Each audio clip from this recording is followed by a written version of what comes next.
everyone, and welcome back to Ancient History Jewelry Stories, your favorite niche history podcast where we are still discussing important women jewelers of the arts and crafts movement. That's right, this is now the third episode on the topic, and it will not be the last. If you are coming in blind and you have not listened to parts 1 and 2 of this series, I highly recommend that you stop what you're doing, pause right here, and go back and start from the beginning, because I will not be offering context and explanations for things that I already covered in the first 2 episodes. So if you'd like a background primer on what the arts and crafts movement actually was, please go back and start with episode 1. Hopefully you either listened to the first 2 episodes when they came out, or you took my advice and you stopped what you were doing, went back and listened to them before continuing this one, because that means I can keep the intro nice and brief. I'm not going to give you any plugs, tell you where to find me until the end of the episode, or even explain who I am or what we're doing here, in the hopes that you already know, because you're not jumping in on episode 3 of this series. As has become the norm, there is a video and an audio version of this podcast episode. If you are listening to the audio version and would like to watch the video format, you can do so on YouTube and Spotify. You can find it under Ancient History Jewelry Stories on both of those platforms. This is, as I said, episode 3 in a multi-part series that just keeps growing about influential women jewelers. Last month, we did 2 episodes on influential women jewelers of the arts and crafts movement, and it became clear that it was going to have to be even more episodes about influential women jewelers of the arts and crafts movement, a movement that was incredibly supportive of women jewelers. In the last month, we covered 5 different women. We started with Marie Zimmerman, Florence Carey Kohler, Charlotte Newman, aka Mrs. Philip Newman, Ida Lord Dixon, and Georgina Georgie Gaskin. We're going to continue with this episode by talking about 3 women who were all in some way related to each other. And I don't mean in the familial sense, but that they were associated with each other in this movement. We're going to be talking about Jessie Marion King, Mary Thew, and Rhoda Wager. With all of that out of the way, let's get into the first of these talented women, Jessie Marion King.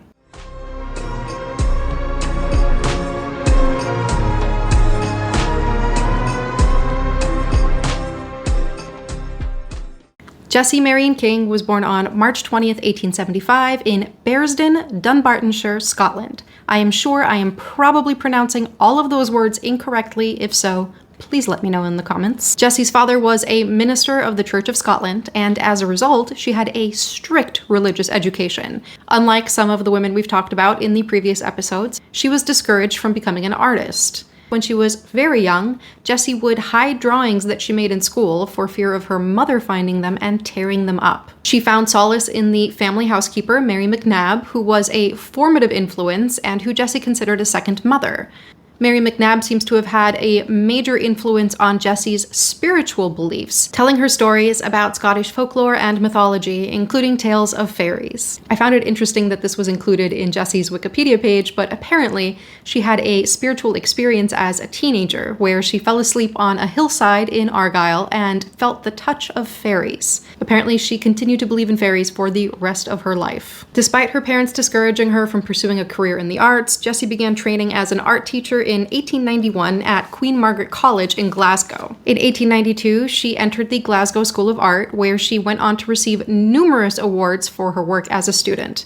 Although we are talking about Jessie in the context of her jewelry designs, she was a multifaceted and multi-talented artist who is most known for her illustrations. It's likely that the awards she received while in school were for her illustrations and fine art.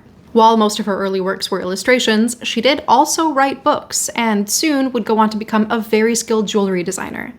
We've talked about a number of women in these past episodes who were jewelry designers as well as metalsmiths, although in this case, Jessie was not at the bench herself. She did not fabricate the jewelry she designed. Jessie would make a grand tour of Germany and Italy in 1902 and came back very inspired by the works of Botticelli. She became a committee member of the Glasgow Society of Artists in 1903 and a member of the Glasgow Society of Lady Artists in 1905. She also continued to teach until her marriage to fellow artist Ernest Archibald Taylor in 1908.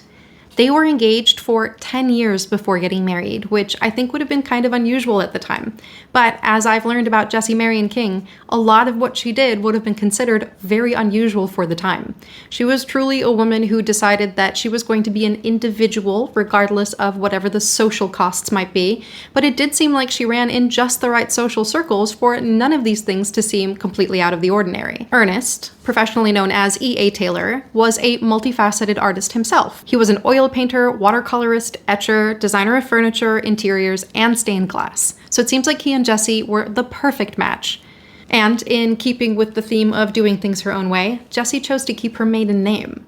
As someone who has also chosen to keep their maiden name, although that is far less unusual now than it would have been in 1908, I applaud Jessie's decision to maintain the sense of identity at a time when keeping her maiden name might have caused quite a bit of scorn and probably gossip from her contemporaries. Although it does seem like the company that Jessie kept and the friends that she had would not have thought this an unusual choice for her. In 1910, Jessie and Ernest moved to Paris, where he had gained a professorship at Ernest Percival Tudor Hart's Studios, and by 1911, Jessie and Ernest had opened their own school in Paris, the Schilling Atelier. Although we are talking about women who were influential jewelers of the arts and crafts movement, Jessie Marion King is somebody who transcends pure arts and crafts design.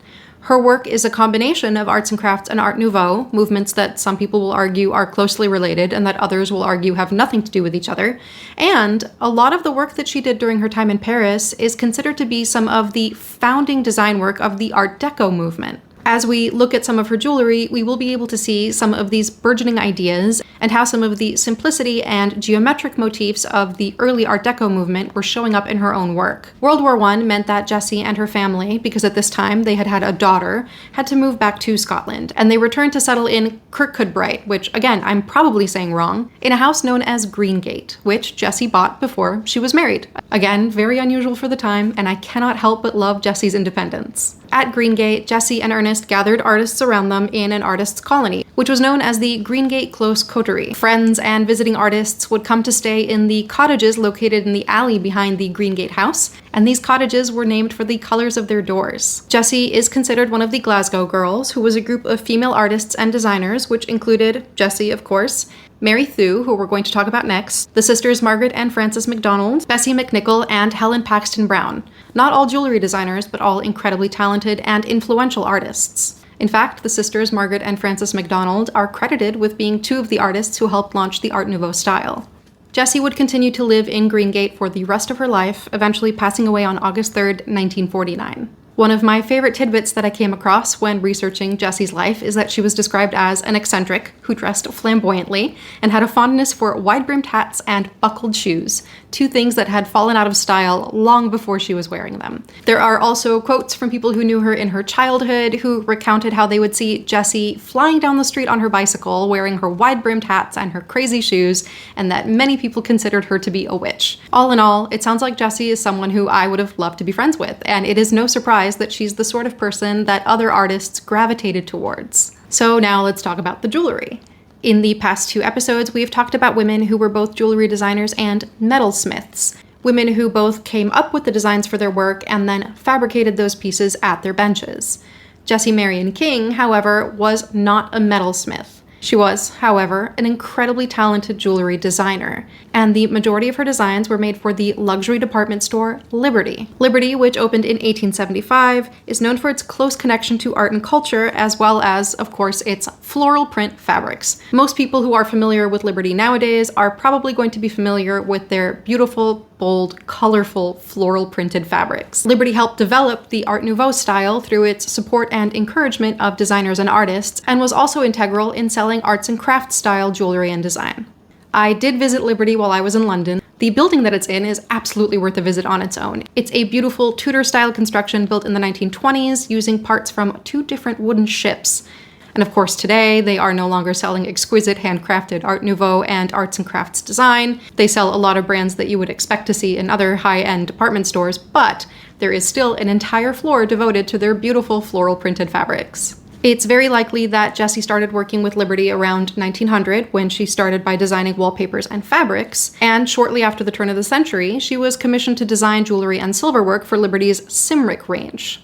As I've already mentioned, her work embodied both Art Nouveau and arts and crafts styles, and eventually you'd start to see what I would call very early Art Deco design as well. Like so many of her contemporaries crafting arts and crafts style jewelry, her work featured colored enamels, semi-precious and precious stones, and of course the ever-popular nature-inspired motif. Something that I find very interesting about Jessie's work is that there are a few motifs that seem to recur through every single one of her pieces.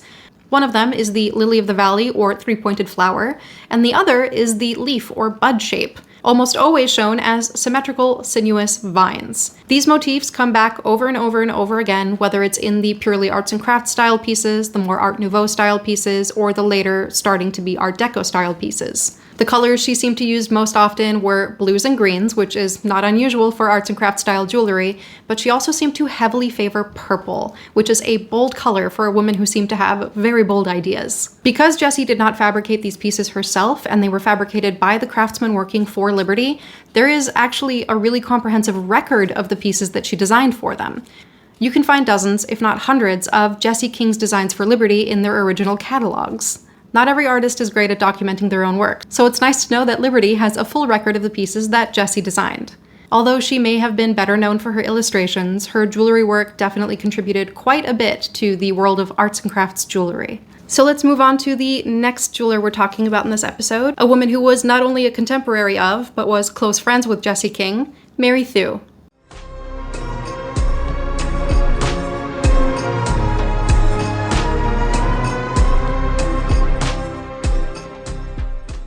Born Mary Russell Frew in Hillhead, Glasgow in 1876, there is very little that is known about Mary's early life. We do know that she studied for a short time at the Glasgow School of Arts, which is where she befriended Jessie King and her soon-to-be husband, Ernest Archibald Taylor. She married her own husband, James Marshall Thew, in 1903, and I cannot help but think it is very fun that she married someone whose last name rhymed with her maiden name.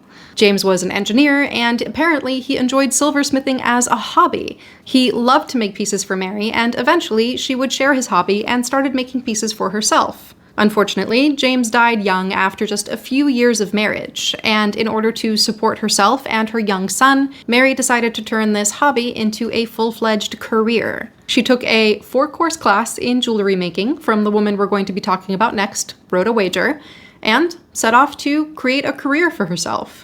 We don't know exactly when she would have studied with Rhoda, but it had to have been before 1913, because this was when Rhoda would leave Scotland forever. Mary became a member of the Glasgow Society of Lady Artists in 1911, and in 1925 she won the Society's Lauder Award for her jewelry. She was also a member of the Greengate Close Coterie, the charming artists collective that took up residence mostly in the cottages behind Jessie and Ernest's Greengate house. While being an incredibly talented and accomplished jewelry designer and silversmith, she was also a very talented artist and musician. It seems that not a single person who was part of the arts and crafts movement did only one thing, and it seems that everything they did very well. This was clearly a movement full of incredibly talented, very curious people. Mary died in 1953 in North Wales. While we don't have much to discuss concerning Mary's life, it does take a lot of fortitude for a woman who lost her husband just a few years into marriage to decide that she was going to take this hobby of silversmithing and turn it into a career. She was prolific in her work, and it seems that her work was very well received and well regarded. Her jewelry, I think, truly embodies the spirit of arts and crafts style. She is most known for her free-flowing silver wire. Her pieces are often constructed of a base, often circular, that has tendrils and beads of silver wire applied in completely organic forms and shapes. Something that I find interesting is that there is a repeating galleon motif in her work. These ships and their sails come up over and over again in her work in various forms. And unfortunately, I do not know if this was because she really liked the look of the ship, or if this had some deeper personal meaning to her. A lot of her work also incorporated Celtic motifs, often in the form of crosses. And although she used a lot of different colored semi-precious stones, she seemed to have a real preference for the more opaque stones, specifically stones like lapis and dark orange carnelian. She did also have a very obvious love for abalone. I would hazard a guess that it's because the swirling organic shapes usually found in abalone shell mimicked and echoed the free-flowing wire of her own work. Like many of her contemporaries making jewelry in the arts and crafts movement, a lot of her work was unsigned. Every once in a while, a piece will pop up with a stamped T on it, which was her usual signature if she was going to sign something, but more often than not, her pieces did not have a signature. Curiously, although we know from writings at the time that she produced a whole lot of different types of jewelry, what has survived are mostly brooches and pins. A few Celtic crosses can be found, but for the most part, every single Mary Thew piece that you find on the internet is a pin. Another search did turn up 2 Mary Thew necklaces that were not obviously converted from pins or Celtic cross pendants, and this necklace even includes something that I'd consider to be very rare, a pair of Mary Thew earrings. It's hard to say why the pins are the ones that have survived. Perhaps it has something to do with these being very recognizable as her work, since most of her work is unsigned. And I'd be willing to bet that there's quite a bit of Mary Thew's work out there that just hasn't been tied back to her. There's a quote about Mary at her bench from 1939. This was written by Nan Muirhead Moffat, who was a journalist at the time, and I always love hearing about how jewelers worked. The desk is surmounted by shelves from which hang the numerous tools required for this complicated craft. The jeweler sits on a high Windsor chair. Within easy reach are her bottle of sperm oil and sulfuric acid. I'm assuming the sperm oil is fuel for a lamp. Borax, a polishing lathe, a rolling machine, a vise, and a sandbag for hammering repoussé. There was a sketch included with this article, and the quote goes on to describe, "In the sketch, the artist is shown revolving a ring on a wire wig." I think this might be a typo for jig. "In a Bunsen burner flame, while she uses foot bellows. While working, she always wears a leather apron, and another is fixed under the desk to catch any jewels or pieces of metal which might be dropped." I think the sketch is particularly charming, even though we don't have any photos of Mary sitting at her bench like we do from some of the other jewelers we've discussed. It is a charming portrait of a woman concentrated on her work. Despite not knowing any more about Mary's life, and having, for whatever reason, mostly pins as examples of her finished pieces, it's clear that her work was distinct and different from many of her contemporaries. When you see a piece of Mary Thew's work, it is very obviously a piece of Mary Thew's work.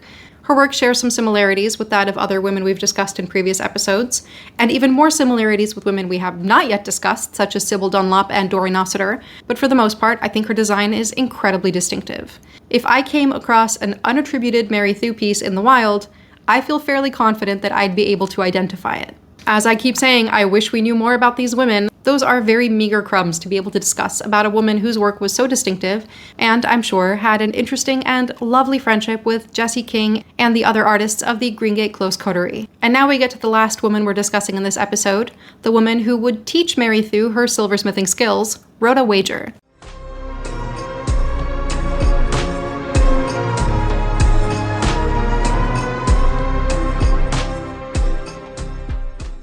Rhoda Wager was born on March 10, 1875, in London, England. Much like Mary, we don't know much about her early life, but we know that she attended art school in Bristol and then studied drawing and painting at the Glasgow School of Art from 1897 to 1903. So she would have been going to the school around the same time as Jessie King and Mary Thew. Chances are very high that she knew both of them well before she would teach Mary Thew silversmithing skills. She exhibited her metalwork and jewelry at the Glasgow Art Club in 1901, and then again in Cork, Ireland in 1902. When she returned from Ireland back to England, she would teach at the St. Mary's Girls' School in Bristol. It's a bit unclear exactly what she was teaching, although if I had to hazard a guess, I would say probably art. She would spend her free time and holidays making jewelry under Bernard Cusner, who designed Liberty's original Cymric jewelry collection in 1899, the same collection that Jessie King would go on to design for a few years later. We know that she taught jewelry making classes to Mary Thew, and it stands to reason that this was probably not her only pupil. In 1913, she uprooted her life completely and moved halfway across the world to her brother's sugar plantation in Fiji. In 1918, she settled in Sydney, Australia, and resumed jewelry making. In 1920, at the age of 45, if I'm doing my math right, she married the 41-year-old widower, Percival George. Rhoda was a member of the Arts and Crafts Society of New South Wales and would become a member of the Melbourne and Brisbane societies, showing her work at their annual exhibitions. Her jewelry was displayed and sold on commission at the Farmer and Company Limited's department store, and she had her own studio, which had a display section, which attracted clients from nearby high-end hotels. Rhoda was eventually able to hire an assistant in her studio, and a few years later, her niece would join her. I'm going to assume that this is a daughter of the brother who lived in Fiji, because I can't imagine that a different niece would travel all the way from London to Australia to join her aunt. Rhoda retired in 1946, and it seems that she was an unbelievably industrious jeweler. Over 25 years, she produced about 12,000 pieces of jewelry, and she kept meticulous record of all of them in her sketchbooks. I had to do a little napkin math, but that's about 480 pieces of jewelry a year, and that is a shitload of jewelry. Of course she had to hire an assistant and eventually have her niece come over and help her. She was a jewelry producing machine. Rhoda moved to Queensland in 1951 and died in Brisbane in 1953. Of course, as you can imagine, because she made over 12,000 pieces in 25 years, there's a lot of her work floating around. And one of the hallmarks of her work is its simplicity. This is probably why she was able to produce so many pieces. She worked in both silver and gold. I would describe her work as incredibly graceful, and the focus is almost always on the gemstones. She obviously favored an oval cut stone. Almost all of her work has oval stones, and her favorite stones were yellow sapphires and opals, two stones which, luckily, are in abundance in Australia. Some of the best sapphires and the best opals in the world come from Australia. It's hard to know if she already had a love for opals when she lived in London. Quite a bit of Art Nouveau and arts and crafts jewelry does feature opals. And if she did, I can imagine that moving to Australia, where opals are in abundance, would have been like hitting the jackpot. Although her work was fairly simple in its design, it often included applied leaves and little beads or granules. Of course, as with almost all arts and crafts jewelry, there is an emphasis on the nature-inspired motif. She did also incorporate Australian motifs like gum tree leaves. A review of her work in 1925 states, "Her work is wrought from beginning to end. Each flower, stem, and leaf or berry is made separately and soldered on bit by bit."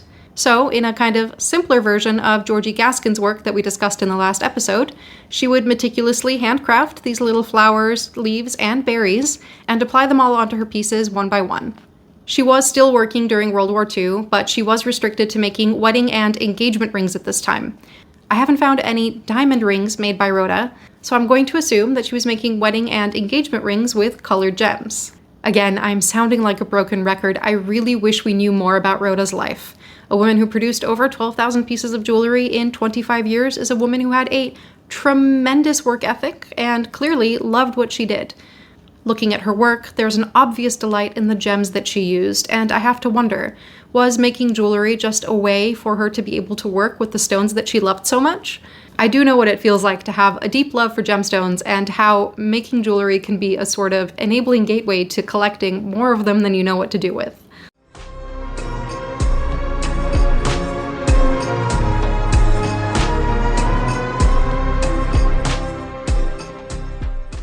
And that's all I've got for you about Jessie Marion King, Mary Thew, and Rhoda Wager, three women who were in the Glasgow School of Art at the same time, two of which we know were definitely friends, although I will assume that all three of them knew each other socially, especially because Rhoda would go on to teach Mary her jewelry making skills, and all three women who defied the conventions of their time by making choices that allowed them to maintain their independence. Jessie by keeping her maiden name, buying a house for herself before she was married, and being a seemingly all-around wonderfully eccentric character. Mary, by deciding to turn a silversmithing hobby into a career to support herself after her husband passed away.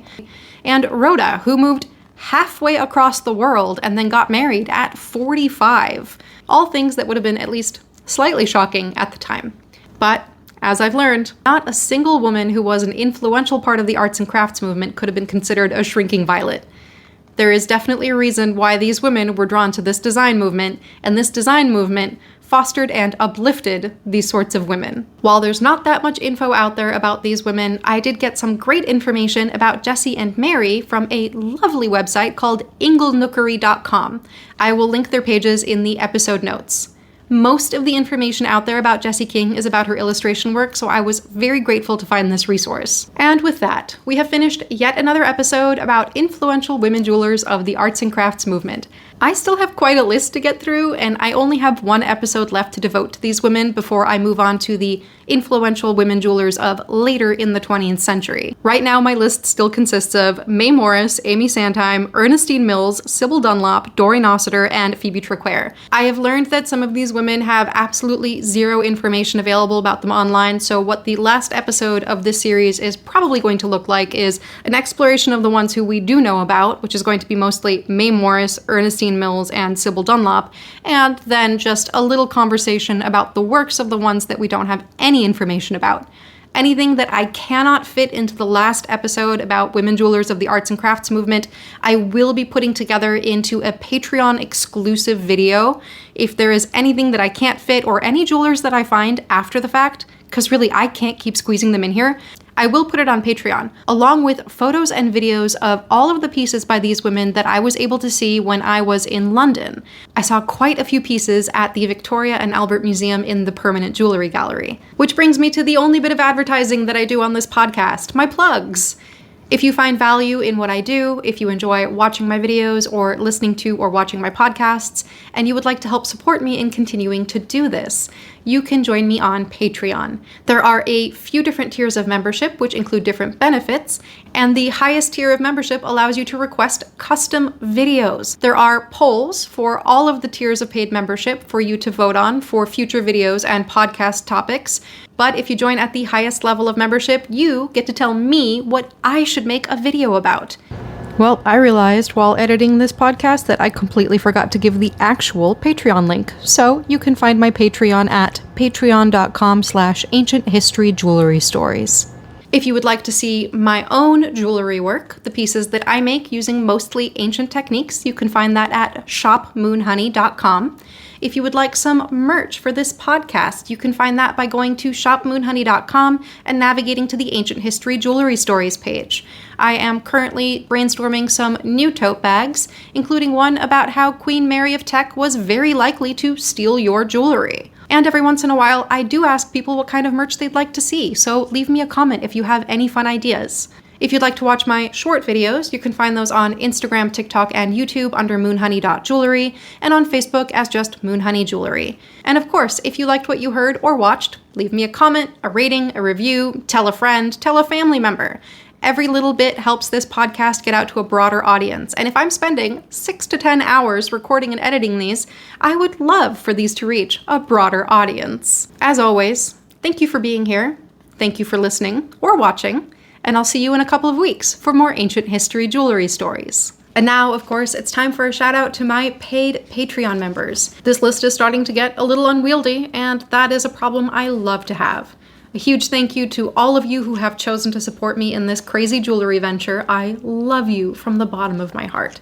So, thank you to Jennifer Baker, Amy Radner, Jennifer Crosscree, Mink Rose, Colsey Tucker, Bonnie Glass, Mimi Fondren, Megan Rose Thomas, Stannis Fluoride, Beth, Catherine Elizabeth, Magda Chope, Connor, Michelle Dunphy, Angela Wade, Aaron Atkinson, Aaron, Liz Bouchette, Flying Chef, Mary Lee, Emmy J. Makes, Julie Spradley, Armored Chocobo, Deborah Hansen, Kate, Dilara Özkardeşler, Riva McCormack, Miranda Schaefer, Lindsay Breeze, Sarai, Laura Hastings Brownstein, Tiff, Susanna Ress, Uncle Mike and Aunt Jody, Jason Russ, Molly, Sarah Pounders, Michael D. Clifford, Mary Ann, Sarah Hackett, Kat Peterson, Carrie, Teresa Hansen, Martha Garcia, Petty Crocker, Jen Gilligan, Laura Rose, Francine Cabreja, Evelyn McElroy, Mira C.S., Rose Marie, Missy Poff, Detch, Gabriel Asda-Sarson, Jennifer Foster, Lindsay Reeple, Renee Ondine, Jessica Worthington, and Kathleen Pierce. Oh, I'm out of breath. Of course, if I've mispronounced anyone's name, please let me know. I hate when people mispronounce mine, and I do not want to mispronounce yours. Thanks again for being a part of this.